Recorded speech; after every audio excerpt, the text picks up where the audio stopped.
Crime police స్టేషన్లో report ఇచ్చారు మన బీజేపీ నాయకులు. మోడీ గారి మీద అసభ్యకరమైన పోస్టులు పెడితే వాళ్ళను కనుక్కొని వాళ్ళ మీద కఠినమైన చర్యలు తీసుకోవాలి.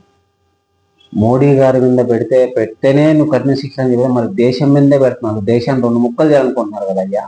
మరి మిమ్మల్ని ఏం చేయాలి? ఇక రెచ్చగొట్టే వాళ్ళ పోస్ట్ పెడితే వాళ్ళని ఏం చేయాలి? అంటే దేశానికన్నా గొప్పోడైతే కాదు కదా ప్రధాని. భరతమాత కంటే గొప్పోడైతే కాదు కదా ప్రధాని. మనమందరం కలిసి ఓటేస్తేనే ప్రధానమంత్రి అయ్యాడు. ఆయన దేవుడు కాదు.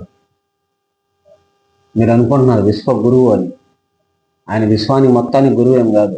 మీ బీజేపీకి గురువు ఉండొచ్చు, మీ మతోన్మాద శక్తులకు ఆయన గురువు ఉండొచ్చు, అందరికీ గురువు కాదు. ఇలాంటి జీవో తీసుకొచ్చిన రోజు నేనే ఆయనకు దాసోహం అయిపోతా.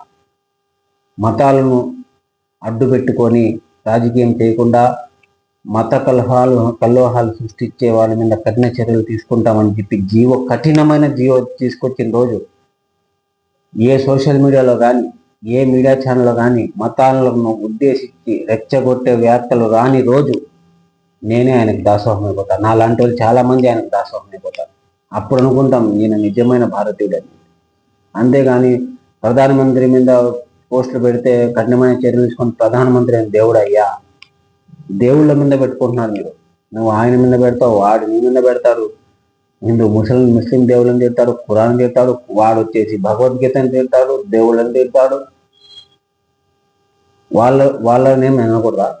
కాదు కదా. ఆయన ఒక్క దేశ ప్రధాని, రాజకీయ నేత, మరీ ముఖ్యంగా రాజకీయ నేత.